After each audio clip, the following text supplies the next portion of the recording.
coming today to discuss this very important topic to our city. And I echo what Tom said earlier. Crime is an issue for us. It's hindering our economic development in the city. And when we fix this issue, we're all going to be better off for a variety of reasons. But to be part of the solution, we need to be part of the conversation. We can't let others do this. This is about all of us. And that's why we're here today. And I am thrilled that the mayor is here to join us. So let me give you the official part about the mayor's bio. He was sworn into office in December 2009 and re-elected to a second term in 2013. Prior to serving as the chief executive officer of the city in Albuquerque, he was in the New Mexico legislature. He was elected there twice. He's an accomplished entrepreneur with over 2 decades of experience in New Mexico and the Southwest. Mayor Berry knows what it's like to meet a payroll and to write a paycheck and to have to pay the bills, and I think that's one of the things that makes him a very good mayor. You know, we all watch TV, maybe some of us have watched a little less of it lately, and we see that this is not just a problem in Albuquerque. We travel and we see that crime is a problem in the United States and worldwide. But you know, the difference here is we're led by a mayor who is deeply passionate about this issue and wants to fix it. You know, it sounds like a no-brainer that the mayor should be passionate about this, but I can promise you mayors in all cities are not passionate about fixing this issue. You know, in Mayor Berry, the passion is steadfast. This is not a short-term issue. He knows it, and he talks about those things that, quite frankly, are difficult to talk about. He doesn't shy away from the hard issues. He doesn't want to sweep them under the rug. He wants to talk about them. He wants to fix them. And he wants to hear from us and work with us so that he can continue to work with us and deal with these issues head on. So I think Mayor Berry is exactly the type of leadership we need in the city of Albuquerque to deal with an issue like this. So please welcome me in bringing up to the stage our mayor, Richard J. Berry. Thanks.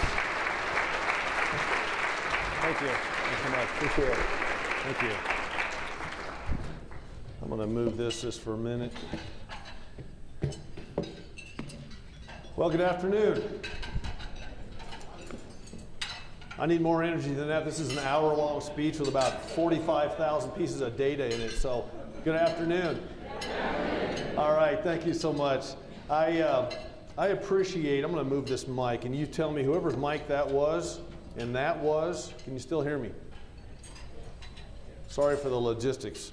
Okay, first of all, thank you so much for letting me come today and talk about an issue that really impacts every one of us in our city. And as I talk to mayors around the country, hundreds of them, in fact, I'll be in New York tomorrow with mayors from around the country talking about issues. This will be on the top of the list.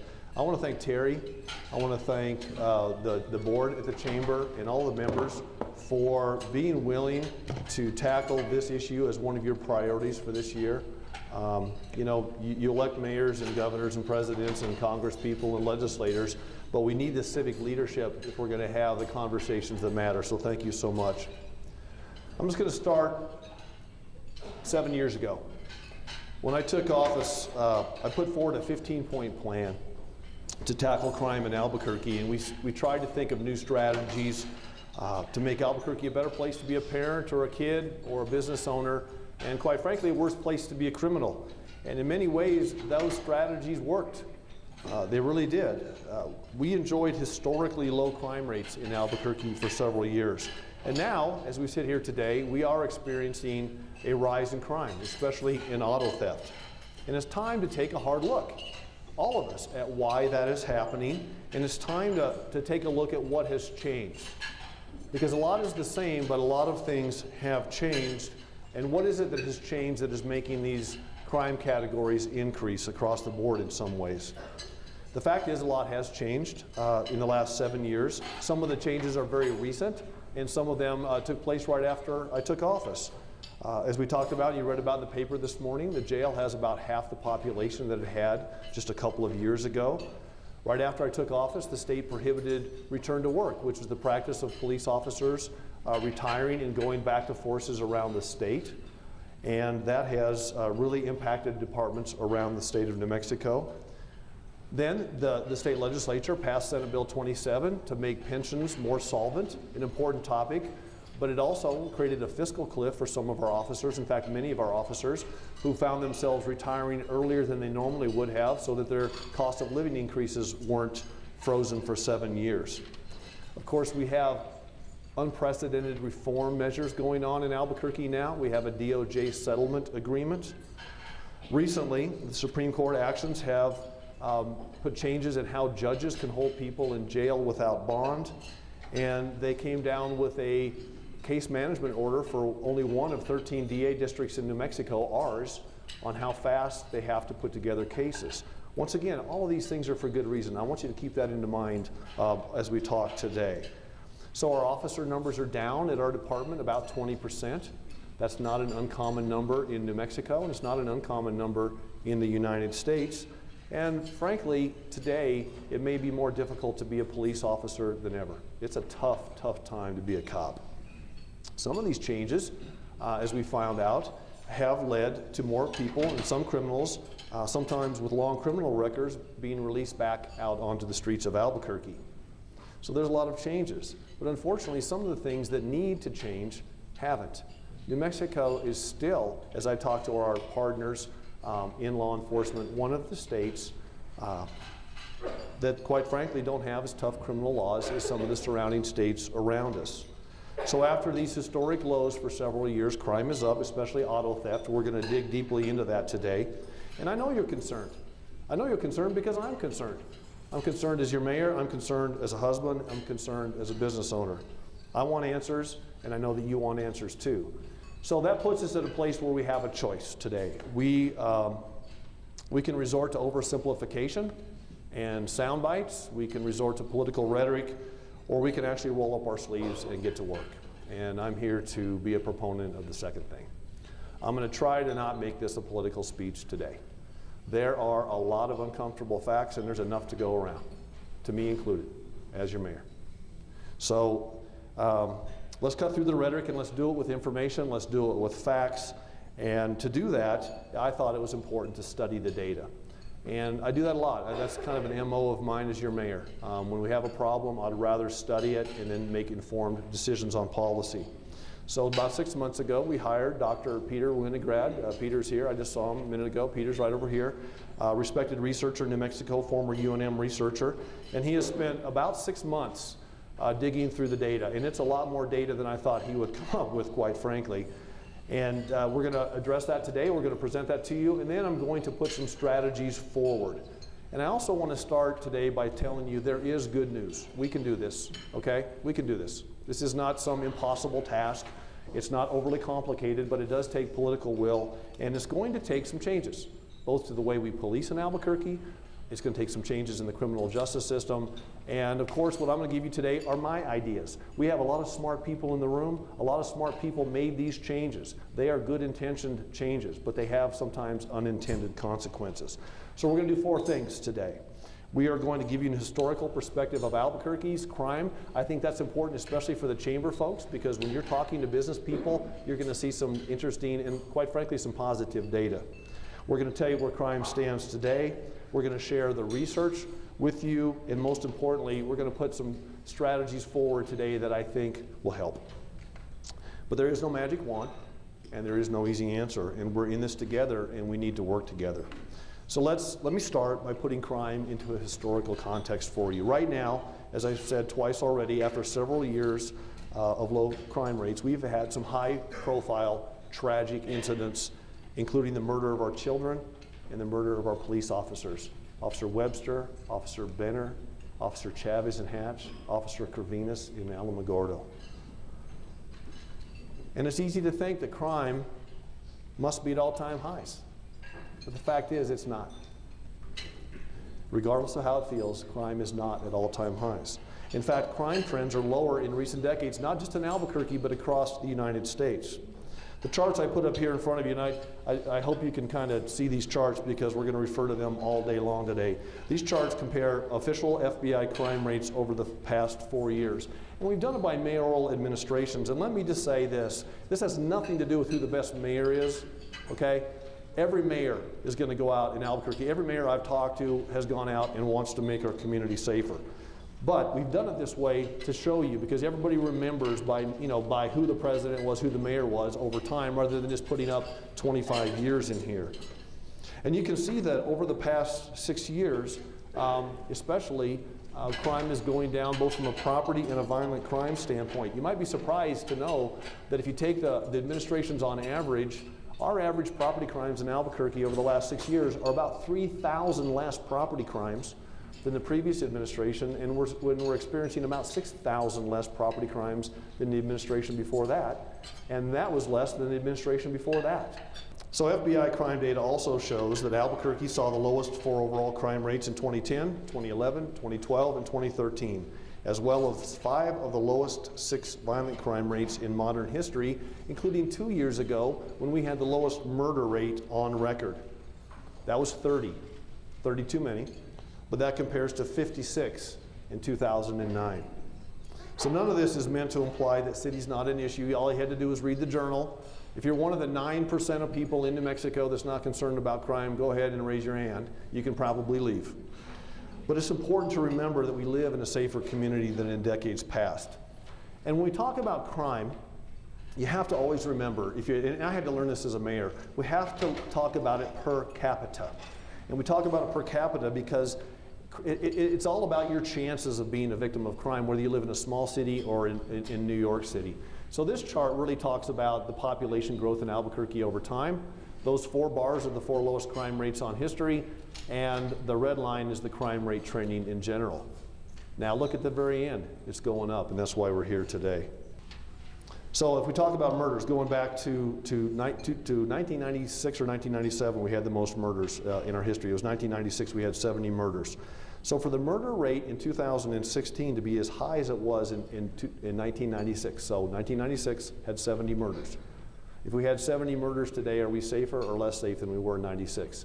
Statistically, we would have to have 108 murders to have the same murder rate we had back in 1996. We also always have to, especially us as elected officials, we always have to pull it back and understand, if you've been a victim of crime, raise your hand if you've been a victim of crime in the last year. Look at that. You know what your crime rate is? 100%. Your crime rate's 100%. So, but it's helpful to remember that also this rise that we're seeing is a fairly recent phenomenon, and it's vital to remember that for 2 reasons. Number 1, because it reminds us, again, that we know how to drive crime down, and number 2, it should ask us, what has changed? A lot's the same, but a lot of things have changed, as I said. So there's a look at our past crime history. Now, let me tell you how our 2015 numbers in Albuquerque stacked up nationally and locally. This chart shows the differences in crime, and I know if you don't have your distance glasses on, all of this, some of this is on your table, and we're going to put this all on our website. It shows the different categories of crime that have increased in the last year and compared to average years in Albuquerque, and it also shows categories that have increased or decreased. So last year in the city of Albuquerque, all but one category increased. We had 46 murders. That, frankly, is one more than average. Aggravated assaults and robberies also increased, also being above historical averages, and aggravated assaults are still well below average. With respect to our property crime, burglaries were down actually last year, and our burglary rate is still well below historical averages. And then we have auto theft, which saw significant increases in the last 16 to 18 months to 2 years. We were 5,000 auto thefts last year. Current year data indicates that we're going to have another tough year for auto theft in Albuquerque. The next slide, we try to compare Bernalillo County. Same story in Bernalillo County, and quite frankly, the same story in the state of New Mexico as a whole. Crime is pretty much up across the board. But it's not just a New Mexico phenomenon. As I told you earlier, I talked to lots of mayors. I'm in the leadership, whatever you call it, leadership ranks at the U.S. Conference of Mayors, and we talk about this a lot. Some of the upticks that we see are really worrisome national trends. Violent crime is spiking in some big cities for the first time in decades. Crime in Denver, for example, just pulling off Google newspaper headlines, is up in 7 of 9 categories, and it's up in every single neighborhood in Denver. Austin's murder rate this year is up 80%. These aren't, Albuquerque, Austin, Denver, these are great cities. So we shouldn't put ourselves in just a pigeonhole. But unfortunately, what we're finding as we talk around the country is there's not a ton of consensus right now on what's going on.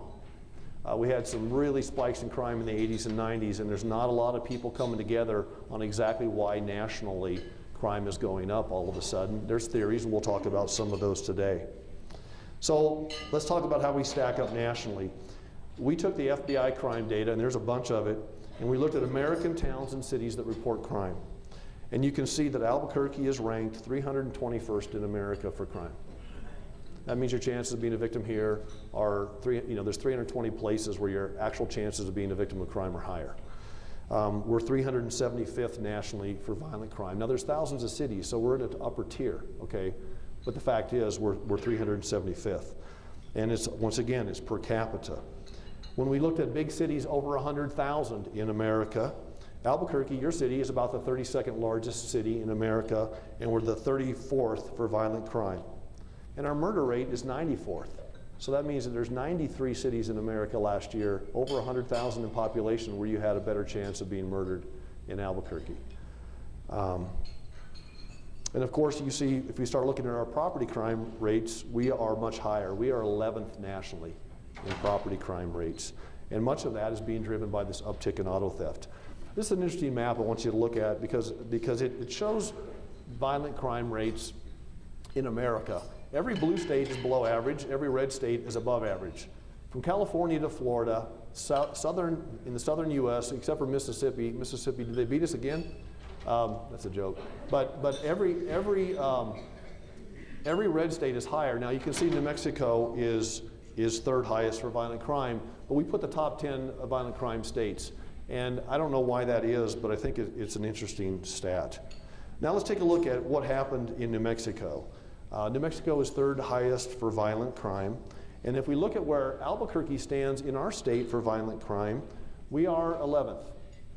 There are 10 cities in New Mexico that have a higher violent crime rate than we have. But if I can get you to flip the chart, there we are, number one for auto theft. And that's not where we want to be. Just some context for you to kind of think about where things stand today and what's going on. But part of the analysis I wanted Peter to do was really get down to your neighborhoods. I wanted to take a micro look at the city. And so we did that. We did it by zip code. And I'm going to show you some maps here, and then I'm going to invite you to a website so you can look up where you live. This map includes also data from the Bernalillo County Sheriff's Office, I believe, as well. So you can see the property crime rates tend to be greatest in the mid-heights. That's probably because that's where the retail centers are, and that's most property crime, quite frankly, is shoplifting, as well as the south central and southeast parts of Albuquerque. Next slide is violent crime. Violent crime was highest in south central and southeast Albuquerque, and it was far less violent crime on the west side, and far less in the northeast part of Albuquerque.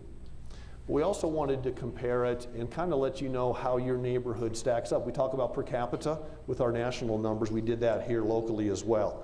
We compared your crime rates by zip code. So you can see if you live in 87110, that's the center city again, you tend to be the toughest area for property crime. You are 6% of our city population, but you're 13% of our property crime. If you live in 87108, the Fairgrounds and International District, you are also 6% of our city population, and you have 15% of our city's violent crimes.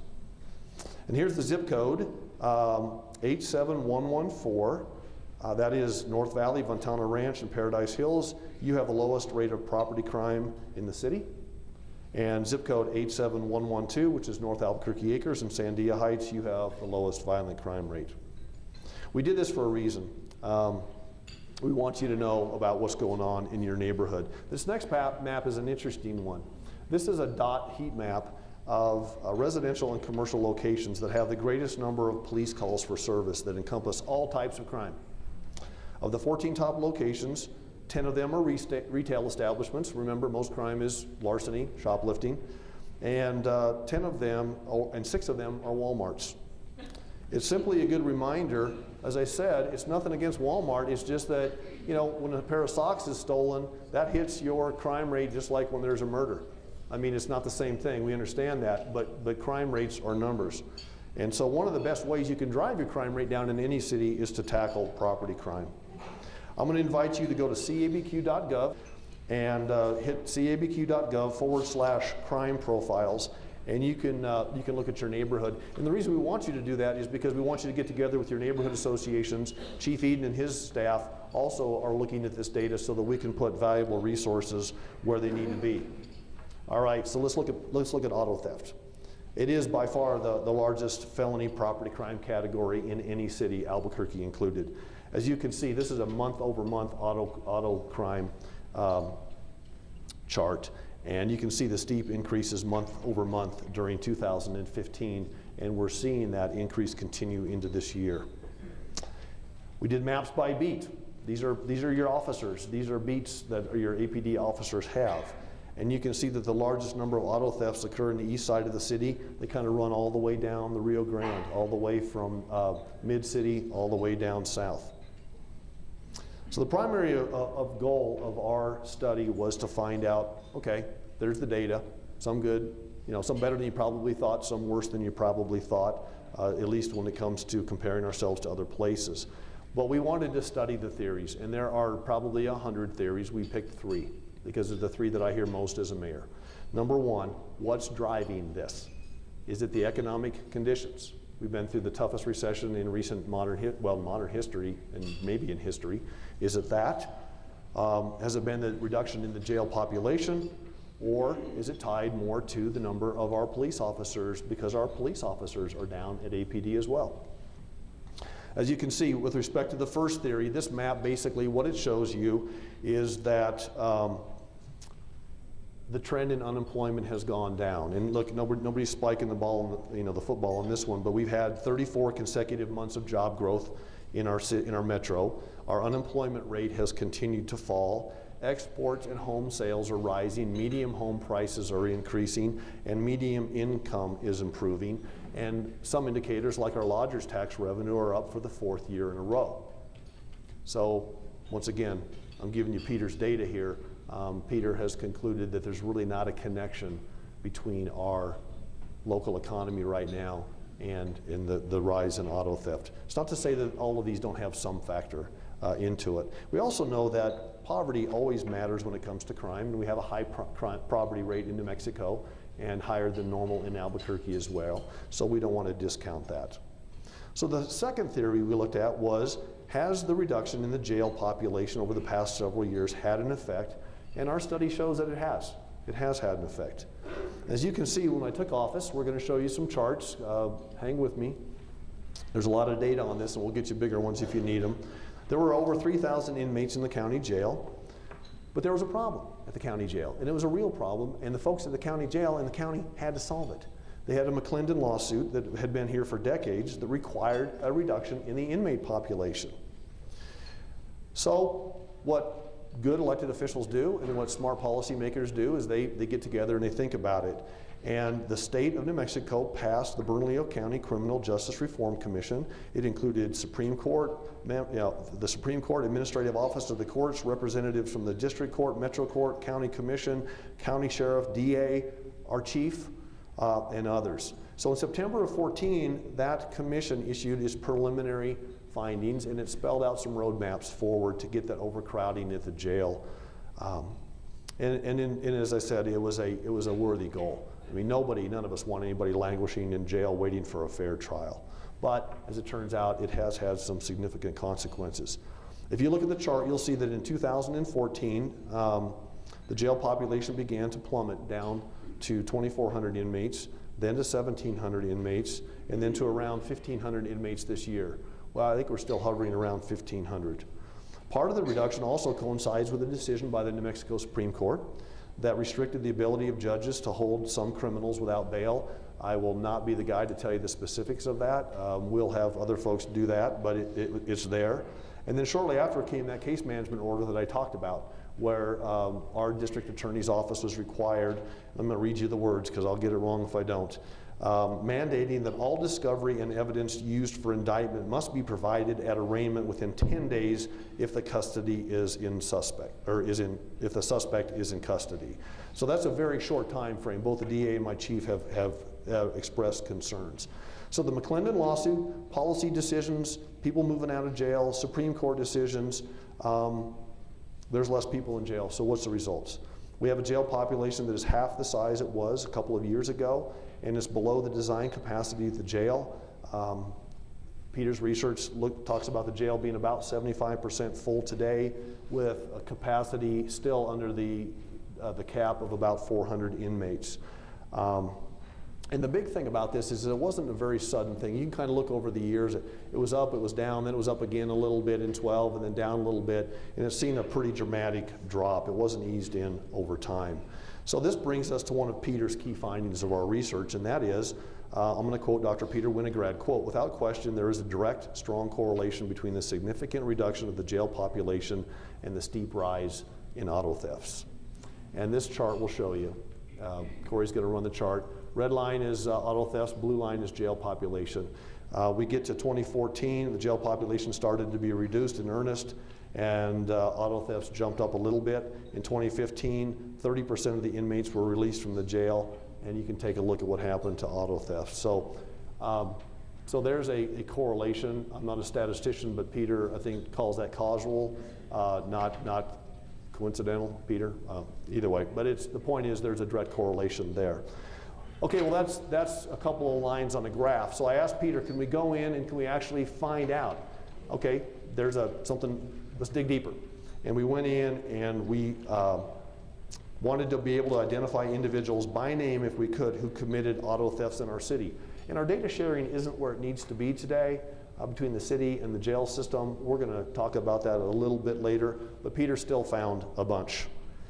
In 2015, there were 945 separate individuals who were arrested by APD for committing a felony property crime. Remember, felony property crime, mostly auto theft. After digging through the data, Dr. Winograd found 114 offenders who had multiple arrests in 2015 and who were released from jail multiple times.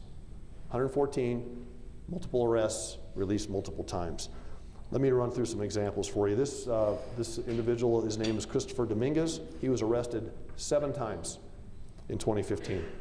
6 of them for auto theft. He was arrested in March, May, June, July, August, September, and again in November. This next fellow's name is Eric Ariano. He was arrested 8 times in 2015. 5 times for property crime offenses, 3 of which were auto thefts. 2 of his arrests happened in the same month. Next, we have Mr. David Romero, arrested 6 times last year, 5 of which involved burglarizing or stealing a car. And then there's James Dotz, arrested 3 times for property crime in 2015, and he's already been arrested 4 times this year. So we got some folks getting in and out of jail for various reasons.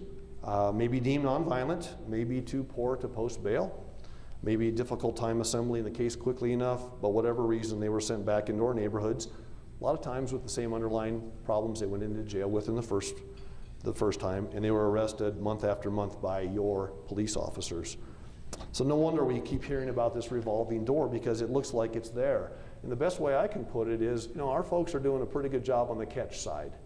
But we have some issues that we need to address on the release side of this equation. And quite simply, I guess I'll just say as a mayor, sometimes we just got to keep the bad guys in jail. And I think that's kind of a no-brainer. I don't mean to be wagging fingers at that, but it just seems to be common sense. And it's not just the people that I mentioned earlier. Like I said, there's 114, we're going to put some pictures up here for you, released from jail. There's going to be, as we fly through here, these were the 114 people that we found. I'll just let that run while I'm talking. So we want to make it clear that we understand that overcrowding at the jail is not good, and no one should have to languish in jail for 14 months waiting for a fair trial. But I think we could all agree that nobody should get out in 14 minutes when they've done something serious in our neighborhoods. And I'm not suggesting in any way, shape, or form that we put 1,500 people back in jail. I think there's been a lot of good done with that release system. And there's a lot of people that are getting the help that they need because of that. So let's not throw the baby out with the bathwater. But if we can concentrate on a small number of individuals, keep these folks from doing harm in our community while still protecting their constitutional rights, I think that's a good thing. So another key finding, are we done with that thing? There's a bunch of them. So another key finding of the research showed that the impact that a relatively small number of repeat car thieves actually can do. Common sense tells you that thieves actually never get caught stealing their first car, just like a drunk driver is usually not caught in the first time they've been drinking and driving. I'm told that a proficient car thief can steal 5 to 7 cars a week, and that many of them can steal cars within several cars in one day. So Dr. Winograd, our researcher, came to the same conclusion. His finding is that roughly, quote, 46% of Albuquerque's 5,179 auto thefts in 2015 were committed by a relatively small number of repeat offenders. So that's your spike. That's half. If that data, we can have some disagreement on that, but that's what the data shows. So let's say hypothetically that these folks were in jail or they weren't out stealing cars. The number of auto thefts could have been potentially far lower, back to normal, somewhere around 2,800. God, we wish that number was 0, don't we? But in other words, detaining a small number of offenders would make a huge difference. Other national research shows that most property crime offenders are stealing to support an addiction. And it's worth revisiting early release criteria for offenders at the same time that we are addressing the underlying issues. I want to commend our county commissioners.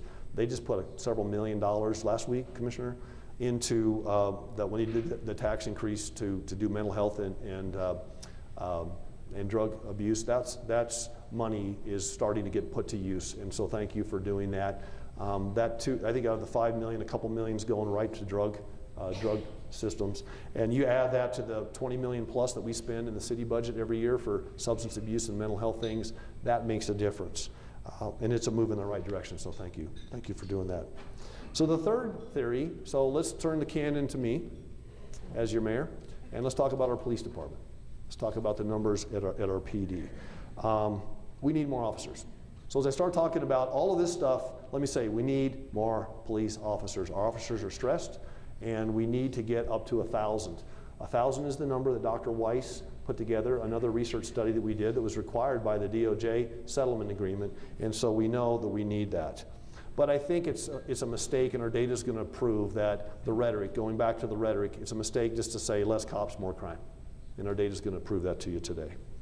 Our research says that there is not a strong correlation between the size of our force per capita also and crime rates. Although, if you look at the tail end of the chart, we have been losing officers while crime's been going up, but we've also had times where crime's been going up and officers have been going up. We've also had time where crime's been going down while officers have been going down.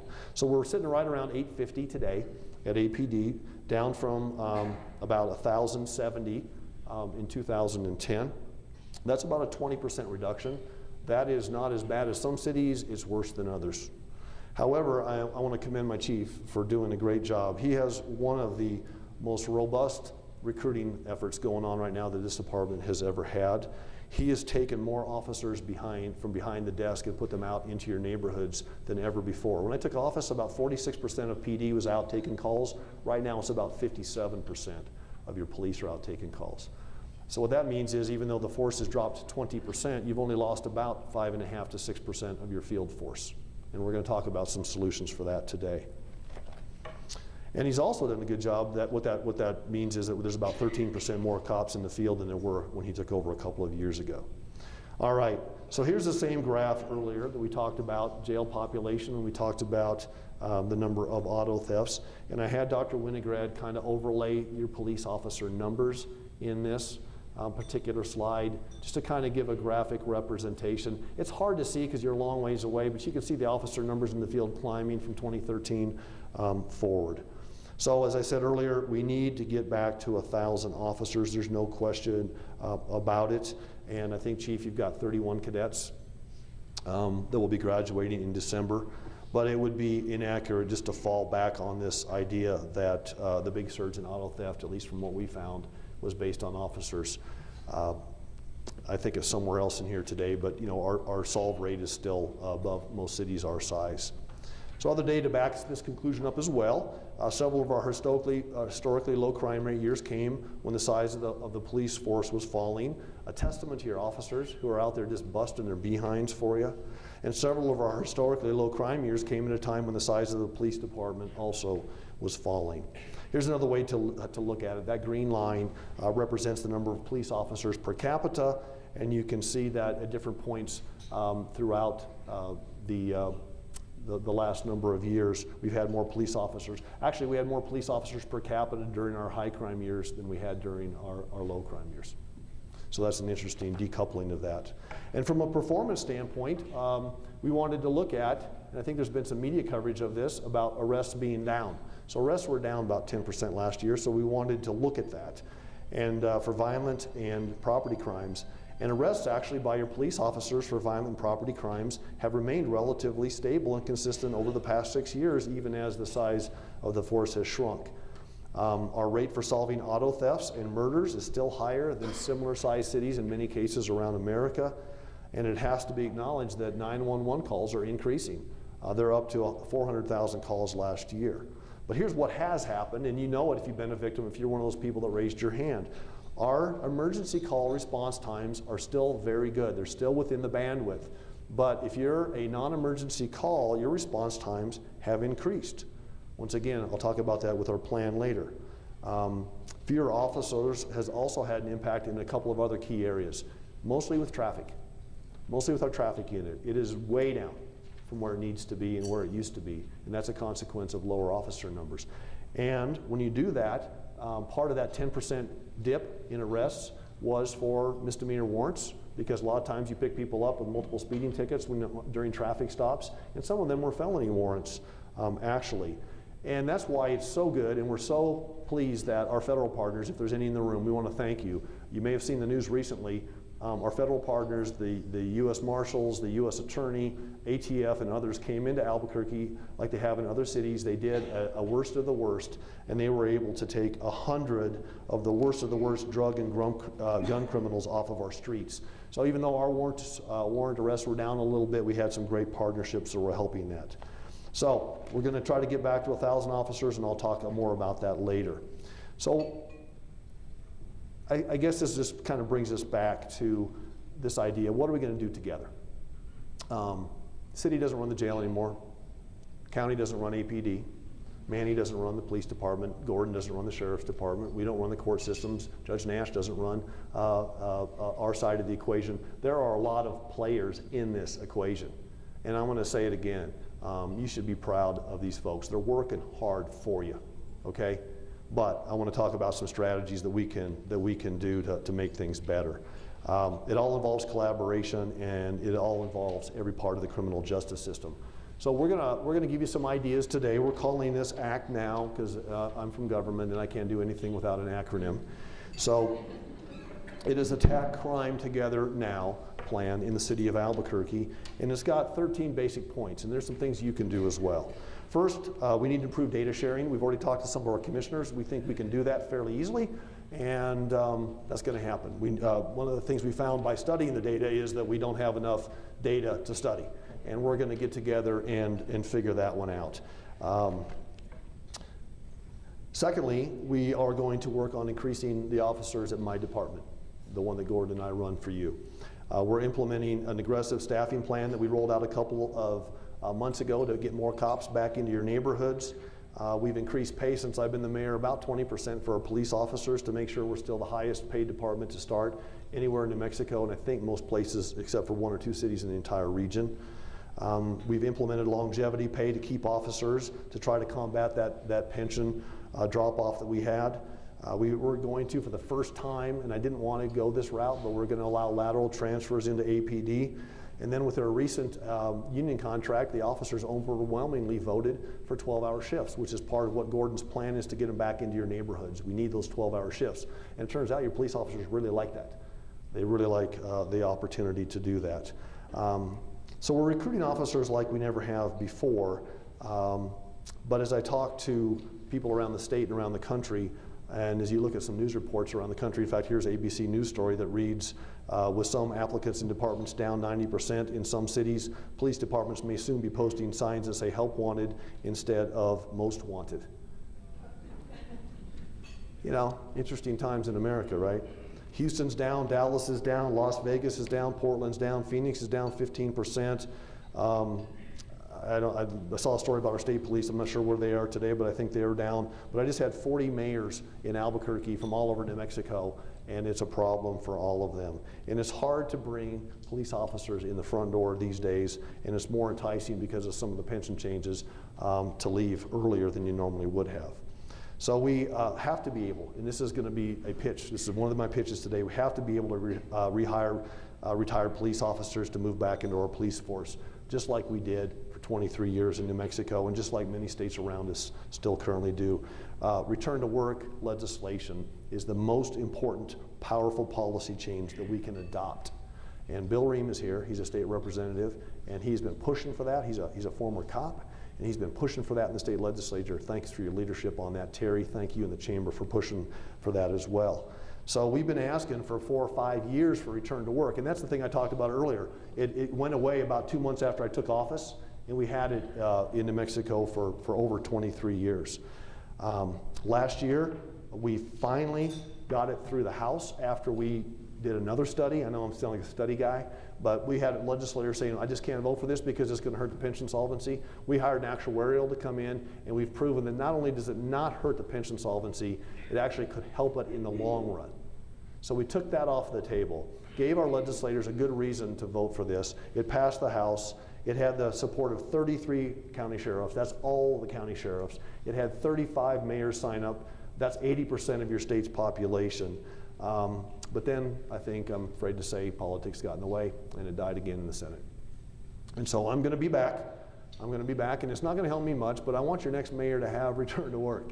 And you're going to find a petition on your table today, and if you feel so compelled to do it, please sign it. We'll just add it to the other cries for a change to get your police officers back where they can retire. And it doesn't help just Albuquerque. It helps get chiefs in smaller communities. It helps get sheriffs in smaller communities. It's just something that we really need to do. So in the meantime, we are going to announce a workaround. This is a classic workaround of the situation, and Rob Perry, my CAO, has been working on this for about a year. And here's what it looks like. It's called Community Response Specialist. And under this program, we are going to send legislation to the City Council that will allow us to contract with 22 of those retired police officers, and we're not going to bring them back on the force. But they will respond to non-emergency calls, things like home burglaries or break-ins and auto theft. They will not be armed on the job, and they will only respond after the call has been cleared by APD. So they'll be able to do things like CSI investigations, dust for fingerprints, interview witnesses, take reports, do much of the important follow-up work, get information to judges if they need to, just be out there working in the community as best that they can to help alleviate some of the officer shortage that we have. And that legislation will go down fairly soon. Those 22 CSR or CRS specialists have the ability to relieve our sworn officers, we think, of about 33,000 hours, man-hours of work per year in the community. That's working with you after your car got stolen. That's working with you after your house got broken into, after all the normal police work has been done, and just helping to build cases and track cases, and maybe even track some of these 114 individuals to make sure that we know where they are.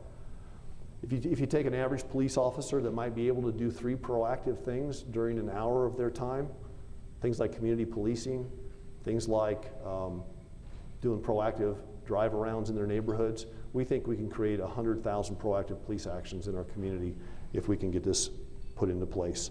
And it's a pilot program. It's an attempt to try to do something better than is happening today. And if we can get return to work done, maybe we won't need that in the future, but today I think we need to do something. We're also going to continue to adjust our policies and our tactics, using this data to put manpower where it's most needed. Our data sharing is getting much better within the police department, and it's allowing us to react to people that we know are actively stealing cars right now, and in areas that are hot spots today and right now. Chief could probably tell you pretty closely where the most cars will be stolen in Albuquerque. in the coming days. But we also are asking the criminal justice system and the Reform Commission to see if there are some adjustments that can be made in the criteria for pretrial release. And I'm not going to stand here today and tell you I have those answers. But I think it's time that maybe we sit down and take a look at that so that we don't have people that have the opportunity to spin through the revolving door. Again, we're not talking about 1,500 people back in jail, but 115, 120, 200 people are thieves. If we could find out a way to keep them from stealing, all of our lives are going to be better. And maybe we can make their lives better at the same time. But in conjunction with the policy changes, we're asking judges, if they can, and within their judgment, to use the laws that we do have in the state of New Mexico to the highest and best use. They have to make those calls from the bench every day. We're asking that they come and do their job again, that they do well, but take a look and see what we're doing. And this cry is kind of coming nationally, and I think we're at a danger point with this. It's easy, going back to the politics, it's easy to wag fingers, and it's easy to wag finger to judge. And here's a couple of quotes. Washington, D.C. Chief Kathy Lanier, one of America's most popular chiefs, she just retired. She took a job at the NFL as head of security. On her way out the door, she said, people want more police. They want more arrests, but if we're arresting the same people over and over again, there's got to be some questions being asked. Chicago had 90 homicides last month. 90. The most in 2 decades. Their superintendent, of course, people logically go to the chief because they know him by name. They say, what's going on? And he said, repeat gun offenders who drive the violence on our streets should not be there in the first place, and it's time to change the laws to ensure these violent offenders are held accountable for their crimes. So it's not a just here thing, but it is a here thing too. Next, we need to give judges the tools they need to hold the worst of the worst offenders in jail without bond, like they used to. And I'm advocating, and I know there's some folks in the room here today that aren't advocating for it, but as a mayor, I am advocating for the constitutional amendment in November because I think it will make a difference. Now, maybe there's some tweaks that have to happen, and I know there's a lot of concern in the bail markets about that, but I'm convinced that it would be a positive thing today. And we need to make adjustments in the 10-day rule again. Not too long ago, the Supreme Court, have to give them credit, they came down, they talked to our DA, chief was there, my CAO was there, about adjustments to the 10-day rule. I'm still hearing it's a problem, so we're asking folks to come back to the table and talk about that. And we also know that the courts, like everybody else, are strapped for resources. So another new thing that we're going to do today is we're going to announce a repeat offender citizen advocate program. Pretty simple thing. But we're going to have a couple of people that we will hire to follow these cases through the system, not to sit in the back of a courtroom and give a stare down to the judge to make sure that the hammer comes down, but just to be there as an extra resource to make sure that we have the information and the judge has the information that they need. I think it was good last year that the legislature passed this information to share with our judges. The more information our judges have, I can't imagine how that could be a bad thing. So those are some of the things that we're doing, and then we're going to call on our legislature again. And Terry, you did a great job of this last year. Many in the business community did the same thing. And Bill knows this. I served with you, man. And you're pushing it. You're doing it the way it needs to be done. But our legislature needs to ensure that New Mexico is no longer to be, that we're not the best state in the Southwest to hurt a child or kill a cop or lead a life of crime. I mean, it's just that simple. And I was a 2-term legislator, and it's easy to overswing on that, but we are, in my opinion, underswinging today in New Mexico, and we've seen too many tragedies in our state because of it. When we have, when New Mexico, has a criminal, it needs to be actively dealt with and swiftly and decisively, and we need to better protect our children and our families and our police officers and our property. And then, of course, technology matters. And we are going to, if you don't have it, I'm going to make a pitch for it today, different speech, but if you don't have a 311 app, download it because we need your eyes and ears out there. It's a great app we have at the city. We are going to launch the mobile PD app, and it's an app, when you see it on the news, and the media, I'm sure, will cover it, please download it. It will allow you to report a crime, submit crime tips, look at who's most wanted in the city and in your neighborhoods, and simply be more engaged and proactive as citizens. It's going to make interacting with your police department easier. It's going to help us share information better and be more agile. You're our eyes and ears. We rely on you every day to be out there looking for crime, and we need your help more than ever. So our solutions can't just be about putting people in jail. I get that. We need to continue implementing community-wide strategies to combat substance abuse and mental health. There's some very interesting conversations going on right now between the county and the city. We're looking at maybe the city buying some property and the county managing a mental health crisis center. Lots of good conversations going on about that. There will be more to talk about because we're not there yet, but I'm looking forward to working with everybody on that. And then we just need to wrap our hands around this idea that there are proactive, I guess is the word, and common sense things that we can all do. So we're going to leave you with some of those with your collateral material today. Take them home. And I know they look simple, but dang, man, every time, Chief, we have a huge amount of our property crime in Albuquerque are crimes of opportunity. And so you can actually impact your future with this. Don't leave valuables in your car, especially not your purse, your keys, your garage door opener. I had a woman the other day came up to me and said, my car got broken into, I can't believe it, this and that. I went back and looked at it and I had to pull the police report. Left her purse on the front seat, had $1,500 in it, and God bless her, but that's a magnet.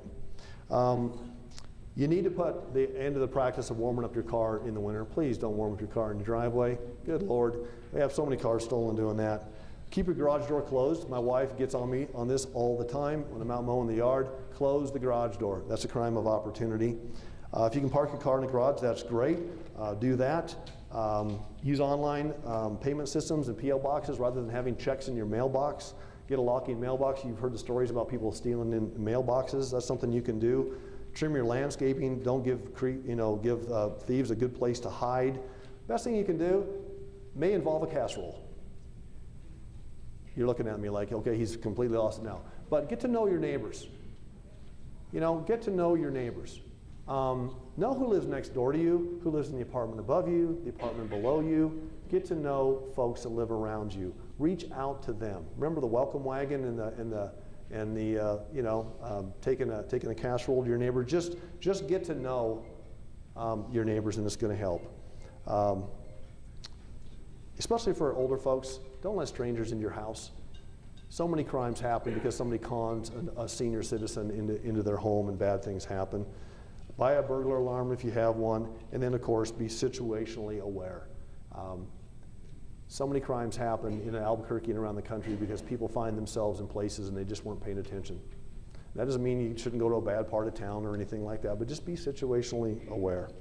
And finally, and this is my last one, and I'm going to close out, and Chief and I are going to talk to you a little bit. Support your cops. Continue to support your police officers.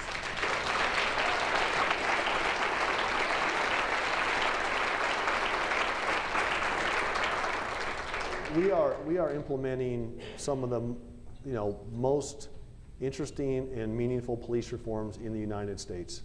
People are looking at us about what we're doing with our settlement agreement, what we did before the settlement agreement, lapel cameras, everything else that we're doing. And we're asking our police to do a lot, and now they're shorthanded. And I'll tell you, I gave a speech recently about community trust. And I'm convinced after 7 years, that relationship between the public and the police is built on a foundation of trust. And when that foundation is strong, and when you and your police department team up to fight crime, you can make your community safer. And unfortunately, what's happening, I think, in America right now in many cities, thank goodness not here, is that the community and the police aren't on the same page, and it's making a significant difference. So look, this is a beautiful city. We're full of wonderful people. I know hundreds of mayors around the country. I wouldn't trade with a single one. I wouldn't. And this is our home, and we want it to be a safe place for our families. And we're in this together. We did it before. We drove crime rates down, and we need to drive them down together again. And even though we have some concerns about the way the justice system works and about our officer numbers and about the populations in the jail, we can make a difference if we act now and if we come together. So, I know that's a lot of data in a short time, but I want to say thanks for letting me come and talk to you about this difficult issue. I want to thank you for letting me be your mayor. I'll be the mayor for another 1.5 years. The goal is simple. Let's hand it off better than we found it. And let's make sure that we set the next mayor up, whoever he or she is, whether they're a D or an R, doesn't matter. Let's set them up for success. Let's do some of the heavy lifting now so that we can springboard off of this administration and just keep looking forward to a brighter future. So thank you.